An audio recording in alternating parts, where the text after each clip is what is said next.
वहीं देखिए, मणिपुर में शांति बहाली के लिए गृह मंत्रालय ने कई कड़े कदम उठाने की अब घोषणा कर दी है। मैतेई और कुकी समुदाय से बातचीत और हिंसा फैलाने वालों के खिलाफ कड़े कदम उठाने का सरकार ने ऐलान किया है।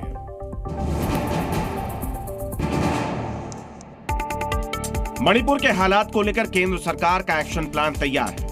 सोमवार को गृह मंत्री अमित शाह की अध्यक्षता में एक हाई लेवल मीटिंग हुई, जिसमें कई अहम फैसले लिए गए। गृह मंत्रालय जल्द ही मैतेई और कुकी समुदाय से बात करेगा ताकि दोनों समुदायों के बीच विवाद को खत्म किया जा सके। हिंसा करने वालों के खिलाफ कानून के अनुसार सख्त कार्रवाई के निर्देश दिए गए हैं। गृह मंत्री अमित शाह ने मणिपुर में शांति बहाल करने के लिए केंद्रीय बलों की रणनीतिक तैनाती करने को कहा है। साथ ही निर्देश दिए हैं कि जरूरत पड़ने पर सुरक्षा बलों की तैनाती बढ़ाई जाएगी। शाह ने भोजन, पानी और दवाइयों की कमी न होने के लिए जरूरी निर्देश दिए। वहीं केंद्र सरकार की बैठक में लिए गए फैसलों पर कांग्रेस नेता जयराम रमेश ने निशाना साधा। उन्होंने सोशल मीडिया एक्स पर लिखा है, छोटी छोटी दयाओं के लिए ईश्वर का धन्यवाद। पिछले 13 महीनों से आखिरकार सरकार क्या कर रही थी। पिछले साल मणिपुर में हिंसा भड़कने के बाद से ही मैतेई और कुकी समुदाय के बीच जातीय संघर्ष थमने का नाम नहीं ले रहा है।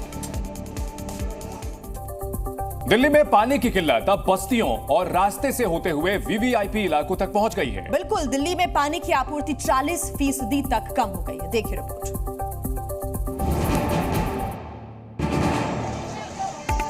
दिल्ली में पानी की परेशानी लगभग सभी इलाकों तक पहुंच गई है। बस्तियों में टैंकर के पीछे लोग भाग रहे हैं। एक बाल्टी पानी के लिए लोगों को जो मुसीबतें उठानी पड़ रही है, उसका अंदाजा आप इन तस्वीरों से लगा सकते हैं। दिल्ली में पानी की किल्लत अब वीवीआईपी इलाकों तक पहुंच गई है। पानी की कमी के कारण Bengali market, Ashok road, Hirchand Mathur lane, Copernicus Marg, Purana Qila road, Babar road, Barakhamba, KG Marg, Windsor place, Firoz Shah Marg, Canning लेन और आसपास के क्षेत्र प्रभावित होंगे। इन इलाकों में कई सांसद, केंद्रीय मंत्रियों और वरिष्ठ नौकरशाहों के आवास भी हैं। इन इलाकों में पानी की आपूर्ति 40% तक कम हो गई। दिल्ली में रोजाना 70 मिलियन गैलन का पेयजल का उत्पादन हो रहा है। दिल्ली सरकार के मुताबिक पीछे से हो रही पानी की कमी के चलते उत्पादन में कमी आई है और पानी की ये कमी अब लोगों से बर्दाश्त नहीं हो रही है। उधर कांग्रेस प्रदेश अध्यक्ष ने एलजी को चिट्ठी लिखकर कहा कि दिल्ली जल बोर्ड की पाइपलाइनों से पीने योग्य पानी के रिसाव और चोरी को रोका जाए और जिम्मेदार लोगों के खिलाफ कार्रवाई की जाए।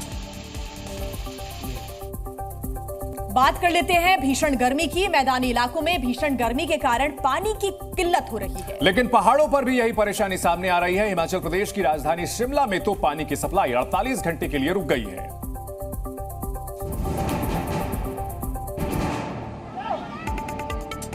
गर्मी की छुट्टियों में जिस शिमला में लोग मौज मस्ती करने के लिए जाते हैं, वो शिमला इन दिनों पानी की भारी किल्लत से जूझ रहा है। हालात ये है कि शहर के कई इलाकों में 4 से 5 दिनों के बाद पानी की सप्लाई दी जा रही है, जिससे शहर के लोगों को काफी परेशानी झेलनी पड़ रही है। इसके अलावा शहर के उपनगरों में लोग 5 दिनों से पानी का इंतजार कर रहे हैं। हालांकि शिमला जल प्रबंधन निगम का दावा है कि शहर में 2 दिन बाद पानी की सप्लाई आएगी। हमारा प्रयास ये है कि हम उस पानी को सभी लोगों तक पहुँचाए। जो जिस दिन हम दें तो उस दिन आपको पानी अच्छे से मिले, मेरा ये प्रयास है। दरअसल हिमाचल के कई जिले भीषण गर्मी की चपेट में हैं। आईएमडी ने राज्य के कुछ हिस्सों में ऑरेंज अलर्ट जारी किया है। शिमला में पानी की किल्लत पर राजनीति भी खूब हो रही है। बीजेपी ने सुक्खू सरकार की नीति पर सवाल उठाए हैं। पानी आना बंद हो गया, पीने के पानी के लिए त्राही है। ये सरकार पूरी तरह से फेल हुई है, विफल हुई है। उत्तराखंड में 4 धाम यात्रा के चलते बड़ी संख्या में श्रद्धालु पहुंच रहे हैं, जिसकी वजह से पहाड़ों पर प्लास्टिक कचरा भी बढ़ा है। लेकिन अब इस कूड़े कचरे को जोशीमठ नगर पालिका ने आय का साधन भी बना लिया है। कैसे, वो हम आपको बताते हैं। देखिए, चुने हुए प्लास्टिक के बोतल्स को रिसाइकल कर नगर पालिका ने 1 करोड़ रुपए से ज्यादा की कमाई भी की है।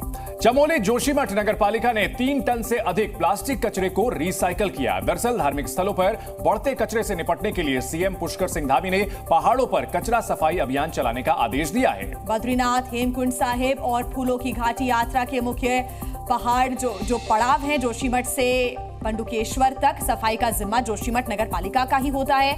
नगर पालिका ने बीते 1 महीने में पानी, कोल्ड ड्रिंक्स और जो शीतल पेय की 2.5 लाख से अधिक बोतल हैं, उसको इकट्ठा किया और कचरे को एकत्रित कर कॉम्पैक्टर मशीन से ब्लॉक बनाकर उसको रिसाइकल किया जा रहा है। जोशीमठ से पांडुकेश्वर तक सफाई व्यवस्था के लिए जोशीमठ नगर पालिका ने पर्यावरण मित्र भी तैनात किए हैं। यानी पहाड़ों पर जो कचरा है उससे अब वहां के जो नगर निगम है, वहां की जो नगर पालिका है, अपनी आय का साधन बना रही है। आइए आगे बढ़ते हैं। एक और बड़ी खबर आपको बता दें, एयर इंडिया की फ्लाइट में एक यात्री के खाने में ब्लेड मिला। इस खबर के बाद एयर इंडिया ने भी अपनी गलती मान ली है। सवाल यह है कि अगर कोई हादसा हो जाता तो इसकी जिम्मेदारी कौन लेता। अगर आप भी फ्लाइट में खाना खाते हैं तो यह खबर आपको चौंका सकती है। एयर इंडिया की फ्लाइट से बेंगलुरु से सैन फ्रांसिस्को जा रहे एक यात्री को खाने में ब्लेड मिला है। यात्री ने दावा किया कि जब वो खाना खा रहा था उसी वक्त मुंह में एक मेटल का टुकड़ा जैसा महसूस हुआ। जब उसने निकाल कर देखा तो वो ब्लेड निकला। मैथुरस पॉल नाम के शख्स ने सोशल मीडिया पर इस घटना की डिटेल शेयर की है। पॉल ने लिखा है कि एयर इंडिया का खाना आपको चाकू की तरह काट सकता है। भुने हुए शकरकंद और अंजीर चाट में मिला धातु ब्लेड की तरह है। इसका एहसास मुझे तब हुआ जब मैं इसे खा रहा था। शुक्र है कि कोई नुकसान नहीं हुआ।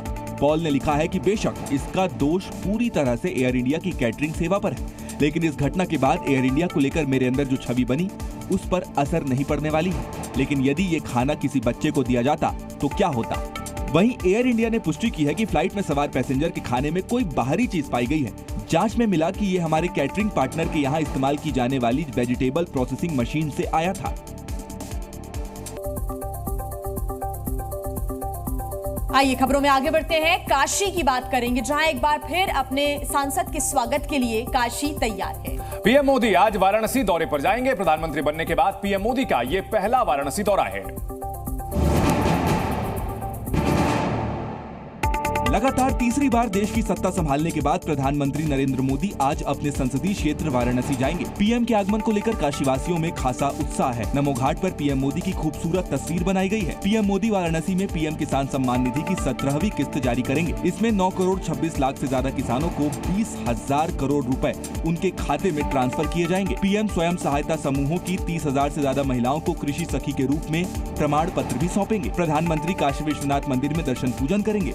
साथ ही दशाश्वमेध घाट पर गंगा आरती में भी शामिल होंगे। जो कार्यक्रम यहाँ पर है लगभग वो 20 से 25 मिनट का कार्यक्रम है, जिसमें महादेव की आराधना प्रधानमंत्री जी करेंगे। पूरे धाम को माँ गंगा और महादेव की भक्ति की भावना के साथ बहुत ही विशाल और बहुत ही भव्यता के साथ यहाँ सज्जित किया जा रहा है। पीएम के स्वागत के लिए बीजेपी कार्यकर्ताओं के साथ काशी भी जुटी हुई है। पुलिस लाइन से लेकर दशाश्वमेध घाट और विश्वनाथ मंदिर के गेट नंबर 4 तक पूरे रास्ते में ढोल नगाड़ा डमरू दल के साथ शंखनाद कर पीएम के जोरदार स्वागत की तैयारी है। देर से दफ्तर जाने वालों के लिए आज ध्यान दें, केंद्र सरकार ने देर से ऑफिस पहुंचने वाले कर्मचारियों के खिलाफ सख्त कार्रवाई की चेतावनी दी है। क्या है पूरी खबर, देखिए इस रिपोर्ट में।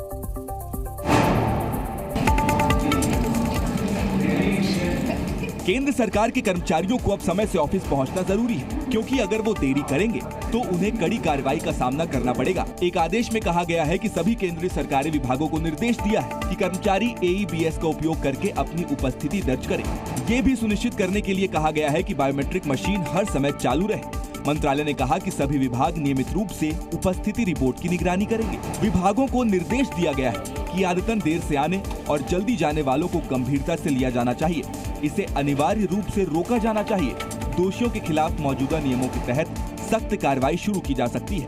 दफ्तरों से लगातार ऐसी शिकायतें मिल रही थी कि कई कर्मचारी बायोमेट्रिक उपस्थिति प्रणाली में अपनी उपस्थिति नहीं दर्ज कर रहे। समीक्षा में पाया गया कि AEBS के क्रियान्वयन में ढिलाई बरती जा रही थी।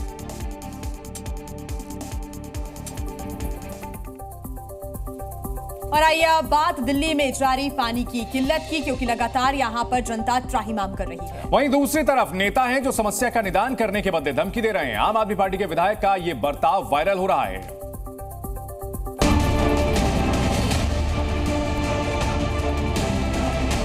ये देश की राजधानी दिल्ली, यहाँ की जनता पानी के लिए मारामारी करने को मजबूर है। यह है दिल्ली के नेता, राजधानी में पानी की किल्लत का विरोध कर रहे हैं। पहले बता रहा हूं, ड्रामे नहीं चाहिए मेरे को, चाहे कितने भी हो, 1 मिनट में इकट्ठा कर दूं। और ये है दिल्ली के विधायक, जनता ने पानी मांगा तो आग बबूला हो गए। बवाना इलाके के विधायक जय भगवान का ये वीडियो सोशल मीडिया पर वायरल हो रहा है। ड्रामे नहीं चाहिए, पहले सुन ले, पहले बता रहा हूँ, ड्रामे नहीं चाहिए मेरे को, चाहे कितने भी हो, 1 मिनट में इकट्ठा कर दूंगा दुनिया भर के। ड्रामे नहीं चाहिए। धमकी दे रहे हैं, धमकी। ये देखिए, बोल कितना बोलेगा, आप तो ड्रामे कर रहे हैं। हमको ठंडा करिएगा, बताना मेरे बारे में, अभी बताओ। ये वीडियो दिल्ली के बवाना इलाके का है। इलाके की जनता आप विधायक जय भगवान के पास पहुंची। पानी के लिए परेशान लोग नारेबाजी करने लगे। इतने में विधायक जी को गुस्सा आ गया और फौरन ठंडा कर देने की धमकी दे रहे। दिल्ली बीजेपी के अध्यक्ष इस बर्ताव पर सवाल उठा रहे हैं। दिल्ली की जनता अपनी पानी की समस्या लेकर अगर उनके दरवाजे पर जाती है तो उन्हें जान से मारने की धमकी देते। तो आप समझ लीजिए कि आम आदमी पार्टी का पूरा चरित्र गुंडागर्दी और गुंडाई का चरित्र है, जो दिल्ली की जनता बर्दाश्त नहीं करेगी। इनको मुंह तोड़ जवाब देंगे। पानी के लिए दिल्ली वालों की लड़ाई अब पूरी तरह से सियासी हो चुकी है। एक तरफ दिल्ली की केजरीवाल सरकार है तो दूसरी तरफ है विपक्ष की बीजेपी। माहौल गर्म है, लेकिन बड़ा सवाल यह है कि जनता का क्या। तो वायनाड या रायबरेली, राहुल गांधी ने आखिरकार इस पहेली को सुलझा ही लिया। राहुल गांधी ने रायबरेली सीट से सांसद रहने का मन बना लिया है और उनकी बहन प्रियंका गांधी वायनाड से सियासी डेब्यू करेंगी।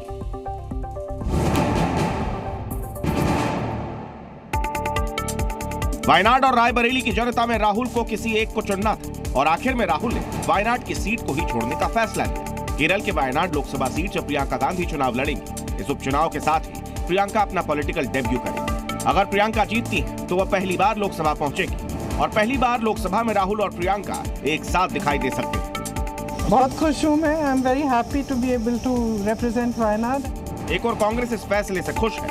पार्टी की ओर से और मेरे ओर से उनको धन्यवाद देता हूं कि हमारी बात को उन्होंने रखी है। वहीं बीजेपी ने इस फैसले को लेकर कटाक्ष किया।